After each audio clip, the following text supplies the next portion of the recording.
Basically, I'm related. I'm the nephew, he's the uncle. Keeps me on the right path. And being the tour manager for Keith Sweat, it's definitely a learning experience. You get to learn a lot, travel all around the world, you know, meet different people, you know, hone your skills as far as, you know, being the best at what you do. I've been doing it since fresh out of high school, '88. When Keith was hot, the New Jack Swing era, that's where I come from. It was just a time that was my development time coming up. So I was like, oh, one day I'm gonna work with him, one day. He was at a Drew Hill show that I was music director for. And when I came off stage, he was standing right there. He was like, hey, what's up, babe, you know? It was a pleasure watching you up there tonight, you know. Hopefully in the future we work together. I was like, hey, definitely. And just so happened, we met up. And that's how it happened from there. Role as music director, making sure that the musical part of it sounds like the album. It's one thing to go out there, you got a hot album, you know, people know your music, and then when you get on stage with a band, and you ain't hearing the same thing. So it's really important to keep, you know, the sound the same. I met Keith back in 1987. I met him at a club up in Harlem, the Mark IV. He used to play down there with this group called Jamila. And it was a real small club, and they come in here, man, and they would like, you know, just put fire to this club. You know, it was doing like what he's doing now, he pretty much, you know, that's where it came from. After the show, I went up to him and I said, yo, man, you know, good set. And you know, Keith was like, yo, baby, you know, yeah, I do my thing, baby, you know. 1987 came around, and then I Wanna came out. And actually, I started out as a tech with him, from tech to stage manager to drummer.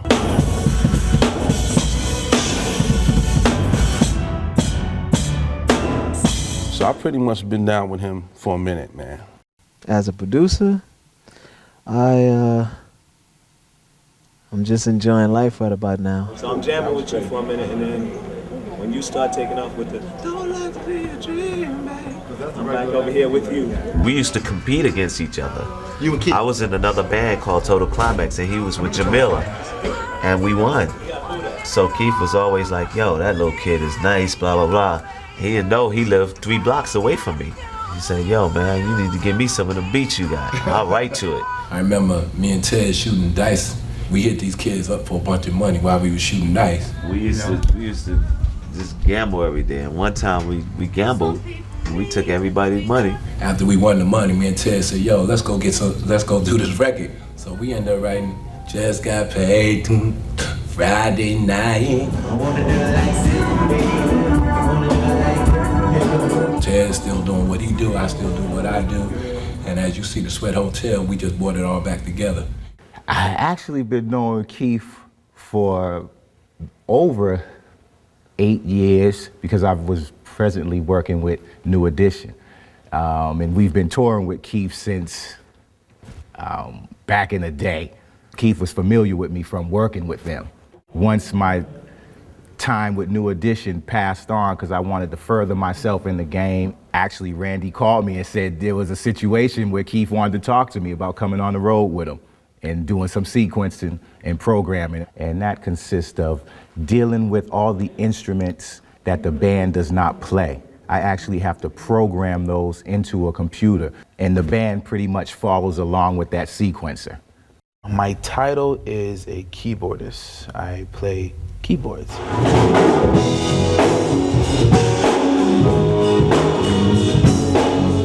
How did I meet Keith Sweat?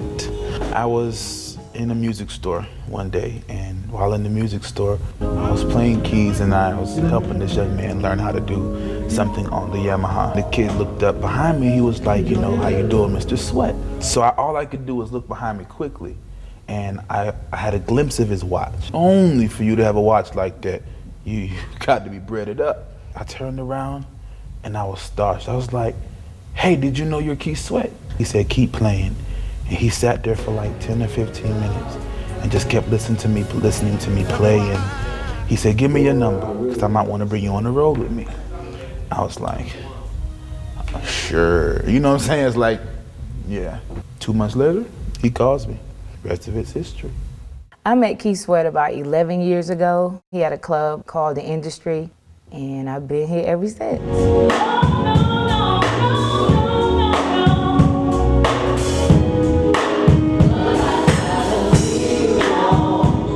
A day in the life of touring with Keith is interesting. Sometimes sound check could be 5 minutes, it could be 5 hours. And sometimes I'm singing by myself. I may be with 2 or 3 other people, but it's something that I've been doing with him for a while, and I look forward, you know, every week. We tour, he tours a lot, you know, just constantly. From Keith, the most powerfulest thing that I've gotten from him is how to stay true to the game. Don't change who you are.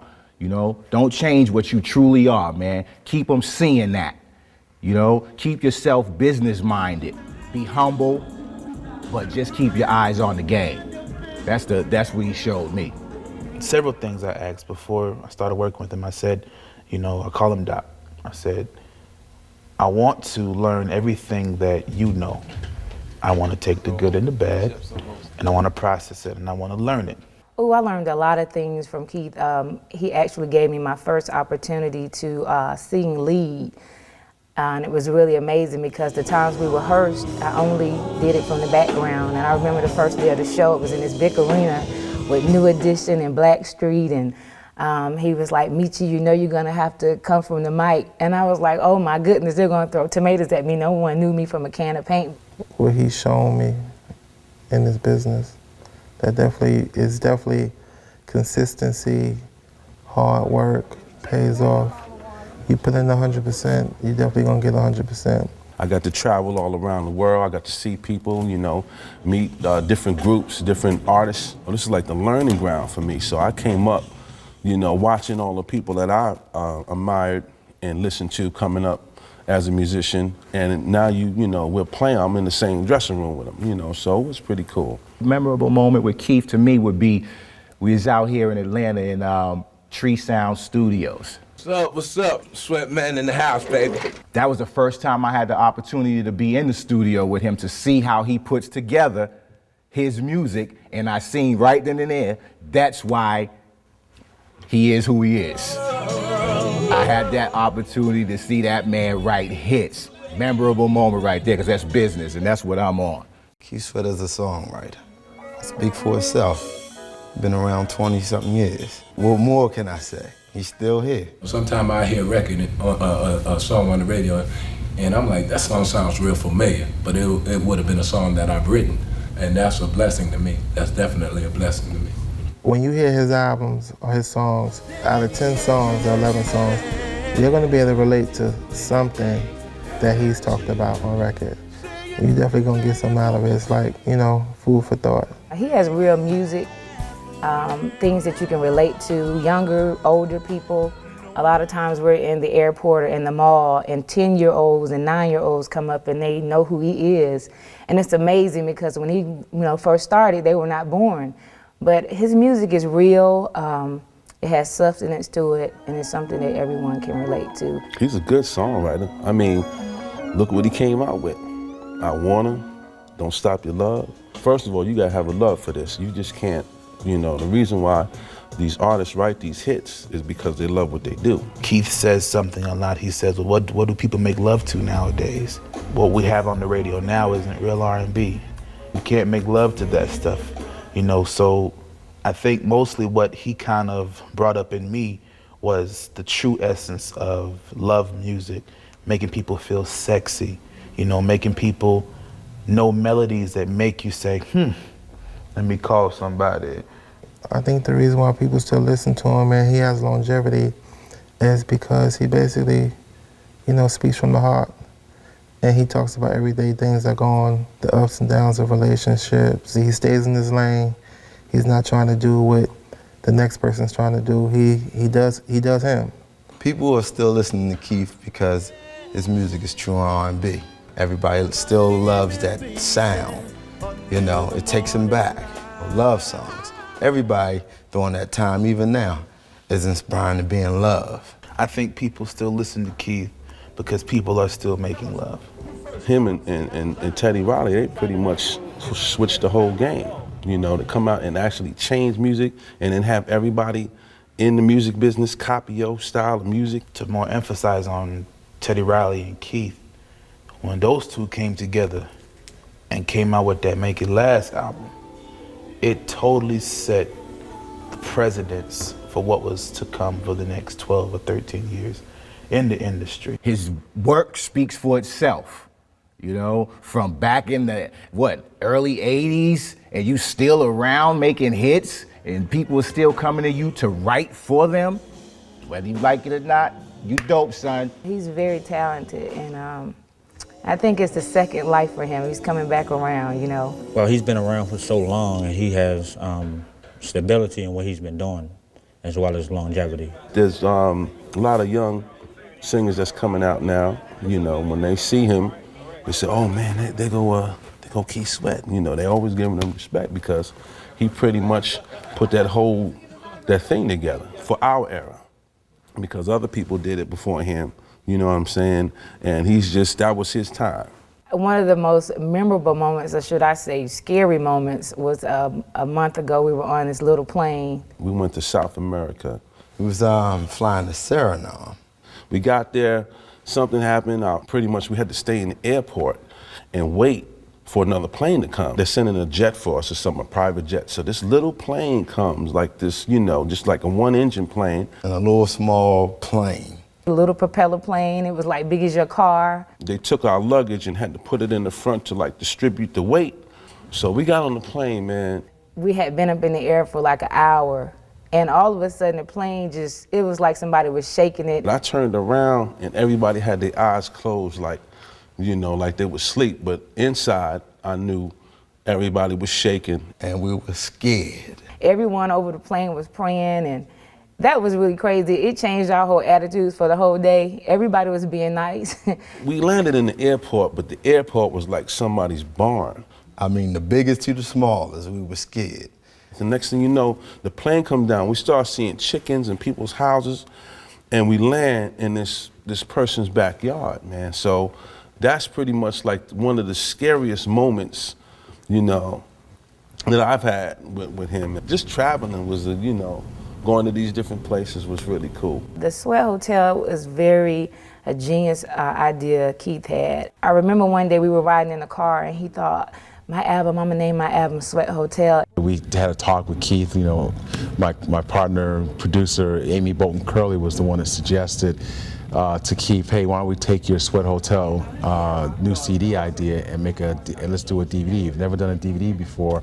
Let's go ahead and do one. The Sweat Hotel and the Sweat Project is very near and very dear to me because I think it's time that Keith has a recollection of his career. There were some challenges that we had to deal with in the beginning. Like when Keith and his band had to do a gig up in Hartford, Connecticut, and there was a blizzard and they got snowed in. All those people that ain't going to the show tomorrow, when I see y'all Sunday if I don't get caught in that snowstorm. A day before the concert, the airport still closed. Amy contacted the vice president of Amtrak and told them that Keith Sweat and his band need to get back here to Atlanta for a concert. And she was like, you know what, I love Keith Sweat. I will call the train and tell them to hold the train for Keith and his band. That's one of the many challenges that we've had to deal with. Camera one, take one. It was really exciting watching that come to, you know, someone having a thought in their head and it actually coming to real life. Our plan is a hot set. The set was set like a hotel and it was amazing. Fantastic stage coordination, fantastic lights, incredible camera angles. And I never thought that they could make a stage, you know, something come to life. The sofas, everything, a bar, everything that a hotel has in it. High energy performances from the artists and of course the most important thing is the energy from the audience. Y'all say Keith, y'all say Sweat, Keith, Sweat, Keith, Sweat. The Sweat Hotel has the new jack swing pioneers in it, from Teddy Riley to Keith. The Sweat Hotel kind of just goes ahead and tells you, okay, yo, let us perform for you what we felt when we wrote those records back then. Keith Sweat off stage. He's really funny, he's comical, you know, on stage and off, so he is never a dull moment with him. But what I really appreciate and like about Keith is his humbleness. He doesn't travel with a huge entourage. And that's very important because he knows who he is, so he doesn't need a lot of people to feed into his ego. What you see on stage is nothing like how he is off stage with his family. When it comes to his mom, she's like the love of his life, and he runs everything by her. And when a man loves his mother, you know he knows how to treat his woman. First thing, as a father, one thing I do see about Keith is that he loves his kids. I got a lot of respect for him when it comes to taking care of his kids. He's such a passionate, loving father. His children are first and foremost in his life. I would say his #1 priority for doing what he does is for his kids. He goes to school conferences and soccer games. When you see him out with his kids, you know they're his kids. He's embracing them, he's showing love to them. When he's with his kids, he's like, I'm Keith Sweat, their dad, you know. And he makes them feel like he's just a regular dad. He irons their clothes and he gets them dressed for school. Like we'll go on the road, or you know, he's always, you know, I want to bring my kids, or we go shopping somewhere. You know, he's like, yo man, you think my daughter will like this, or you think, you know. So he's always looking out in that aspect. He spoils them, he takes care of them, he disciplines them. So he's a great dad. The years I've been around him, I mean, he's a man. Go through everyday trials and tribulations like anybody else. I always look at what a person has gone through. I want to see that side of him. And on a personal tip, I've had a chance to see that. I have a chance to see how he has to deal with this game, ups and downs, you know, but he's still hanging strong. As a friend, Keith is a real honest friend. He gives you who he is, and he says who he is. If he has a problem, he tells you. If he loves you, he tells you. You know, he cares for people that he calls his friend. He's a friend, confidant, you know, he's a father. He's, you know, everything rolled up in one. I wouldn't trade him in. I wouldn't replace him for nothing in the world.